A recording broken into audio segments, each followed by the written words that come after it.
Welcome back. आप देख रहे हैं आपके शेयर हमारी राय। इस कार्यक्रम में आप अपने शेयर बाजार से जुड़े सवालों के जवाब पाते हैं हमारे एक्सपर्ट से। आज के हमारे एक्सपर्ट हमारे साथ जुड़ चुके हैं mister Sachin Sarwade. He is AVP technical and derivative retail research eight IDBI capital. Sachin, आपका बहुत बहुत स्वागत है कार्यक्रम में। धन्यवाद। सचिन, पहले मार्केट्स को देख लेते हैं। निफ्टी ने 26,100 का आंकड़ा अभी अभी तोड़ा है और डेलों के आसपास इस समय निफ्टी कामकाज कर रहा है। क्या लगता है आपको, थोड़ी कमजोरी बढ़ेगी या फिर यहीं पे संभलने की कोशिश करेगा बाजार? निफ्टी ने अब 2-3 दिन से आप देखो एक थोड़ा सा लोअर लो के पैटर्न बनाया जा रहा है, लोअर लो हायर लो। अब आज क्या हुआ है कि नीचे की तरफ से थोड़ा सा ना बाइंग इंटरेस्ट बढ़ा है।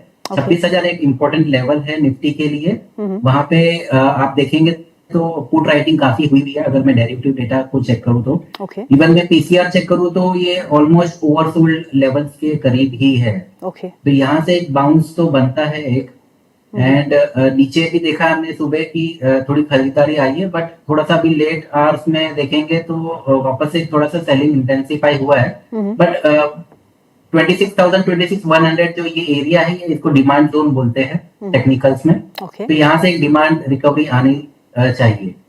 और सपोर्ट क्या करेगा इस बार? तो आईटी थोड़ा बहुत सपोर्ट कर रहा है आज के दिन में, लेकिन बैंकिंग सपोर्ट नहीं कर रहा। तो बैंक निफ्टी में भी आपको ऐसे ही लग रहा है कि नीचे के स्तरों से खरीदारी आनी चाहिए? बैंक निफ्टी का देखेंगे तो पीसीआर निफ्टी से भी अच्छा है। अगर मैं कल का चेक करूं तो 1.10 का पीसीआर रेशो था। पीसीआर रेशो क्या होता है? Put call ratio. ये जब भी 1 के ऊपर रहता है तो ये पॉजिटिव माना जाता है। तो जब भी 1 के ऊपर रहता है और अगर यहाँ से थोड़ा भी करेक्शन अगर उस इंडेक्स में आता है, जैसे कि हम बैंकिंग की बात कर रहे हैं, तो बाय ऑन डिप्स की सलाह दी जाती है। तो नीचे में जो है 60,000, 59,500 ये दो सपोर्ट है बैंक निफ्टी के लिए। तो ये काफी अच्छे सपोर्ट है। तो अभी 60,000 तो ब्रेक हुआ ही है, बट 59,500 अभी नेक्स्ट सपोर्ट है। तो यहाँ से एक खरीदारी दिखनी चाहिए। ये रिलायंस में कल क्या हुआ था और आज संभलने की कोशिश कर रहा है, हरे निशान में कभी लाल निशान में, पर रिलायंस में इस समय क्या करना चाहिए? रिलायंस में अगर मैं न्यूज को साइड में रखूं, ठीक है, और प्योर अगर मैं टेक्निकल की बात करूं तो ओवरऑल ट्रेंड जो है बाय ऑन डिप्स वाला ही बनता है। बट खाली क्या हुआ है कि कल का जो सेलिंग जो इंटेंसिफाई हुआ है, तो ये ऐसा हो जाएगा कि टेक्निकल हम लोग बोलते हैं कि फॉलिंग नाइफ। तो गिरते हुए शुरू ना पकड़े तो ज्यादा बेटर है। ठीक है, इसको थोड़ा सा स्टेबलाइज होने दीजिए। एक दिन अगर पॉजिटिव क्लोज आता है और अगर फिर हमें फॉलो बाइंग मिलता है तो वहां पे हमें खरीदारी करना चाहिए। ट्रेंड का कोई प्रॉब्लम नहीं है रिलायंस में। बस कल का जो पोजीशन हुआ है, इसमें क्या हुआ है कि फ्यूचर्स एंड ऑप्शंस मार्केट में काफी ऊपर के लेवल्स पे राइटिंग हुई है। तो कॉल राइटिंग काफी हैवी है, शॉर्ट्स एडिशन हुए हैं मार्केट में। तो उनको थोड़ा स्टेबलाइज होने के, एक बार यहाँ पे स्टेबलाइज होके अगर पॉजिटिव रिटर्न आता है, एक पॉजिटिव क्लोज और फॉलो अप बाइंग, ये सारे शॉर्ट्स कवर होंगे। एक बार शॉर्ट्स कवरिंग चालू हो गई तो ये ट्रेंड वापस से अपना रेज्यूम कर देगा। और ऐसा ही एक और स्टॉक है जो हैवी वेट है, एचडीएफसी बैंक, जहां पे लगातार पिछले 3 दिनों से गिरावट देखने को मिल रही है। वहीं आईसीआईसीआई बैंक उसका बेनिफिशियरी बन रहा है। एचडीएफसी से निकल के लोग आईसीआईसीआई में निवेश कर रहे हैं। राइट। अगर कंपेयर देखेंगे तो ऐसा ही हो रहा है और उनका वेटेज भी जो है मार्केट में, तो इक्वल वेटेज बोल सकते हैं इसको हम, कि जब भी एचडीएफसी बैंक में गिरावट आती है तो यहाँ पे 2 शेयर है जो रेस्क्यू के लिए आ जाते हैं। वो एक है एक्सिस बैंक और एक है आईसीआईसीआई बैंक। तो इनको क्या इंडेक्स मैनेजमेंट भी बोलते हैं। तो इंडेक्स मैनेजमेंट के लिए ये 2 शेयर यूज किए जाते हैं। और एक पीएसयू बैंक इंडेक्स में जो हैवी वेट है वो एसबीआई है, तो इसको भी यूज किया जाता है। तो ये क्या कर रहे हैं लोग, जैसे अभी कल आप देखेंगे एक्सपायरी थी निफ्टी की वीकली। तो वीकली एक्सपायरी थी तो बिकॉज रिलायंस और एचडीएफसी ये दोनों शेयर ने तो गिरावट दिखी थी, लेकिन फिर आईसीआईसीआई और एचडीएफसी बैंक और कुछ और शेयर थे जो जिन्होंने पार्टिसिपेशन करके एटलीस्ट निफ्टी को बहुत ज्यादा गिरने नहीं दिया। करेक्ट। तो आज क्या हो रहा है कि बिकॉज कल बैंकिंग चला दिया था इन्होंने, तो आज फिर सेक्टर रोटेशन हो रहे हैं। तो आज सुबह देखेंगे तो अब फार्मा ने पहले बचाया, फिर अभी आईटी का पार्टिसिपेशन है। तो इस तरीके से सेक्टरियल रोटेशन करके इंडेक्स मैनेजमेंट हो रहा है। तो इंडेक्स में बहुत ज्यादा गिरावट की संभावना तो नहीं दिख रही। जब तक 26,000 निफ्टी में होल्ड हो रहा है और 59,500 बैंक निफ्टी में होल्ड हो रहा है, तो कुछ पैनिक सेलिंग मुझे दिखती है। चलिए अब सवाल जवाब का सिलसिला हम शुरू करते हैं। हमारे फर्स्ट व्यूअर है, उन्होंने नाम नहीं लिखा, डी जगत लिखा है। I don't know what his name is actually. सवाल जो है वो यूनाइटेड स्पिरिट्स पे है। उनके पास 1356 के भाव पे यूनाइटेड स्पिरिट्स के शेयर हैं और उनको दीपक फर्टिलाइजर और आरवीएनएल पे भी व्यू चाहिए। एक तो चाहिए कि यूनाइटेड स्पिरिट्स में क्या करें, और दूसरा दीपक फर्टिलाइजर और आरवीएनएल क्या वो करंट लेवल पे बाय कर सकते हैं फॉर शॉर्ट टर्म।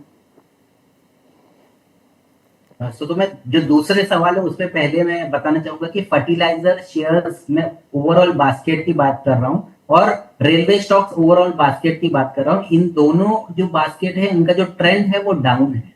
तो जब क्या होता है कि डाउन ट्रेंड में जब बाउंस आते हैं तो बाउंस बहुत बड़े बड़े आ सकते हैं। ये क्वेरीज ये बहुत ही कॉमन क्वेरीज है। और ये जब शेयर जब बास्केट पे चलते हैं तो जैसे फर्टिलाइजर शेयर्स हो गए, जैसे आरसीएफ हो गया, दीपक फर्टिलाइजर हो गए, एनएफएल हो गया, इस तरीके के शेयर है जो बाउंस में आते हैं। इनका ट्रेंड जब डाउन होता है तो क्या होता है, एक रेजिस्टेंस पे हिट होके वापस से लोअर लो बनाते हैं। तो यहाँ पे क्या हो रहा है कि एक higher high, higher low, lower low and lower high, इस तरीके का एक पैटर्न बन रहा है जो डाउन ट्रेंड में है। इनमें बाउंस थोड़े बड़े आते हैं। ये जो बाउंसिस है इसको हम लोग टेक्निकल टर्म में बोलते हैं बुल ट्रैप। ओके। तो मेरी सलाह ये रहेगी कि फर्टिलाइजर शेयर और रेलवे जो शेयर है इनसे थोड़ा सा अपनी दूरी बना के रखिए।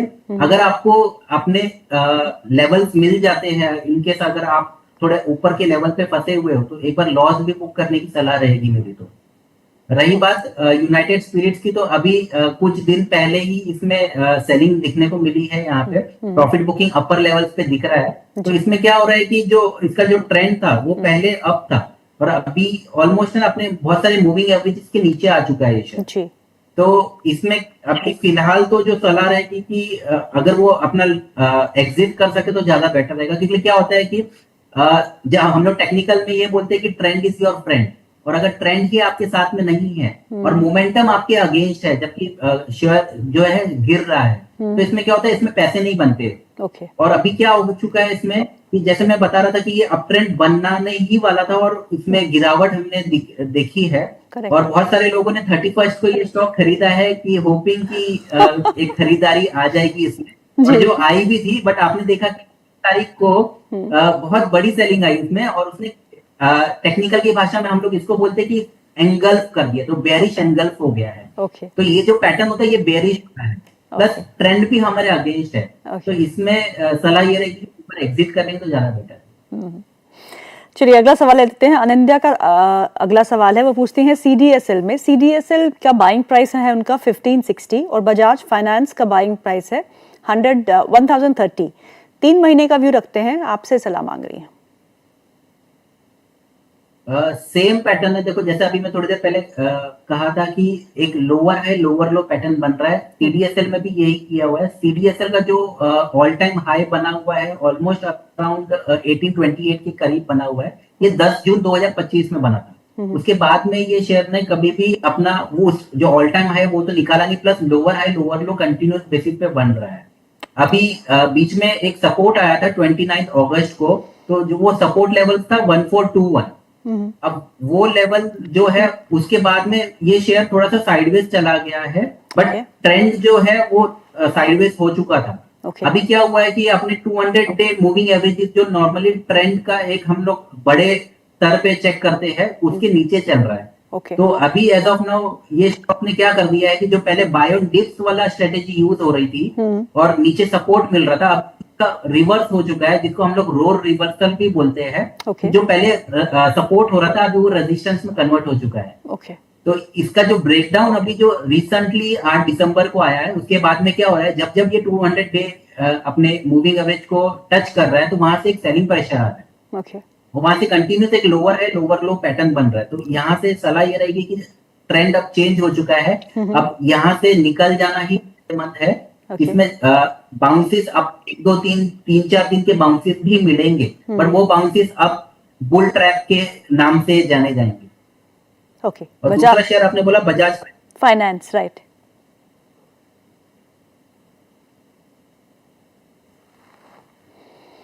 Bajaj finance comparatively buy on dips में ही है अभी भी, ये अपने 200 डे मूविंग एवरेज के ऊपर ही चल रहा है। बट अगर मैं स्ट्रक्चर चेक करूं तो स्ट्रक्चर लोअर है लोअर लो वाला बन रहा है। तो यहाँ पे क्या हो रहा है कि ट्रेंड तो मेरे साथ है बट स्ट्रक्चर मेरे साथ नहीं है, मतलब बेसिकली मोमेंटम खाली लैग कर रहा है। तो ये शेयर जो है अपना 947 का इसका सपोर्ट है। तो मेरी सलाह ये रहेगी जब तक ये अपना 947 क्लोजिंग बेसिस पे होल्ड कर रहा है, ये स्टॉक को आप होल्ड करके रख सकते हो, कोई प्रॉब्लम नहीं है तब तक तो। बट वंस 947 के नीचे क्लोज हो चुका है तो ट्रेंड डाउन हो चुका रहेगा, तो तभी आपको एग्जिट करना पड़ेगा, तब तक आप होल्ड कर सकते हो। और एक चीज है कि इसमें एडिशन मत करो, क्योंकि मोमेंटम फेवर नहीं कर रहा है, मोमेंटम फेवर नहीं कर रहा है, इसमें पैसे बनना फिर मुश्किल हो जाएगा। जी, अगला सवाल ले लेते हैं। अगला सवाल दिलीप व्यास जी का है। वो पूछते हैं अडानी पावर के बारे में और लेमन ट्री होटल्स के बारे में। दोनों ही स्टॉक्स वो बाय करना चाहते हैं। वो आपसे पूछ रहे हैं क्या उचित रहेगा फ्रेश एंट्री इन लेवल्स के आसपास जो आज करंट मार्केट प्राइस है, Adani power and lemon tree. Adani power trend bullish है। अगर इनको अभी एंट्री करनी है तो एज ऑफ नाउ एंट्री मैं मना करूंगा करने के लिए, लेकिन एक लेवल है मैं वो दे देता हूं, वो है 154 लेवल्स। जिस दिन अडानी पावर ने 154 क्रॉस किया आप बाय कर सकते हैं, और जो स्टॉप लॉस रहेगा उसमें 139 रुपीज का रहेगा। तो 154 के ऊपर ही बाय करने की सलाह है विद स्टॉप लॉस ऑफ 139। ऊपर में हम लोग इसमें 174 और 182 लेवल्स देख सकते हैं। ओके, और लेमन ट्री आपने बोला था लेमन ट्री जी,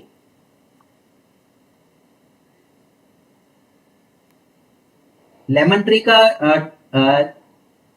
स्टॉक का जो ट्रेंड है वो चेंज हो चुका है। इसने बीच में ट्राई किया था 200 डे मूविंग एवरेज ब्रेक भी किया था, वो फॉल्स ब्रेक डाउन था और एक बाउंस आया था, लेकिन अब की बार सेकंड अटेम्प्ट में इन्होंने अपना 200 डे मूविंग एवरेज को ब्रेक कर दिया है। स्ट्रक्चर लोअर हाई लोअर लो का है। तो यहाँ पे दो चीज हो चुकी है, स्ट्रक्चर खराब है और ट्रेंड भी अभी मेरे अगेंस्ट है, डाउन ट्रेंड है। तो अब यहाँ पे क्या हो गया है कि जो बायोडिप्स वाला स्ट्रेटेजी था वो अब चेंज हो चुका है सेल ऑन राइज में, तो इसमें से एग्जिट कर लेना ही ज्यादा बेटर है अगर होल्ड है तो। लेकिन फ्रेश एंट्री की बात हो रही तो मैं तो मना करूंगा कि इस शेयर में एज ऑफ नाउ तो फ्रेश एंट्री नहीं बनती। ओके, अगला सवाल ले लेते हैं। अगला सवाल नाम नहीं लिखा उन्होंने, इनका सवाल डिक्सन टेक्नोलॉजीज पे है। लॉन्ग टर्म के लिए वो आपका व्यू मांग रहे हैं। Can I start accumulating eight current market price. वो स्टॉक SIP करना चाहते हैं। वो कहते हैं कि क्या वो एक्यूमुलेशन शुरू करे डिक्सन में at current market price. Dixon में अगर मैं चेक करूं तो मेरा डेली चार्ट पे जो स्ट्रक्चर है जिसको मैं पहले देखता हूं वो डाउन है, तो डाउन ट्रेंड में स्टॉक है। बट अगर मैं वीकली चार्ट में देखूं तो अभी भी वो 200 वीक मूविंग एवरेज के ऊपर है। तो 200 वीक मूविंग एवरेज यहाँ से काफी नीचे है, बट अभी जो करंट भाव चल रहा है वो 11,700 के करीब चल रहा है। और जो मेरा 200 वीक मूविंग एवरेज है वो 10,300 पे है। तो यहाँ पे अभी एक्यूमुलेशन करना की सलाह नहीं रहेगी। ओवरऑल अगर मैं और थोड़ा लॉन्ग टर्म भी चेक करूं तो मैं मंथली चार्ट पे चेक कर रहा हूं तो 50 मूविंग एवरेजेस जो है वो 9,800 और 9,600 लेवल्स पे है, वो भी काफी नीचे है। तो यहाँ पे as of now accumulation long term के लिए भी नहीं करनी चाहिए। एक बार वो लेवल जो है जो मैं बता रहा था 10,300 वो लेवल्स आते हैं, वहां पे स्टॉक क्या करता है वो देखना बहुत जरूरी है। कि क्या होता है कि जब ट्रेंड डाउन रहता है तो नॉर्मली सपोर्ट्स काम नहीं करते और रेजिस्टेंस काम करते हैं, तो ये क्लासिकल बुल ट्रैप बन जाता है। तो बिकॉज डिक्सन का जो ट्रेंड है, जब इसने 200 डे मूविंग एवरेज है 23 अक्टूबर को ब्रेक किया था, अराउंड 15,600 का क्लोज था। वहां से आप देखो तो कंटिन्यूस लोअर है लोअर लो बन रहा है और आज 11,700 पे आ चुका है और विदाउट एनी मीनिंगफुल बाउंस, कोई भी एक बहुत बड़ा बाउंस दिखा नहीं है शेयर में जी। तो सलाह यही रहेगी कि एज ऑफ नाउ एक्यूमुलेशन ना करें जी। अगला सवाल है विशाल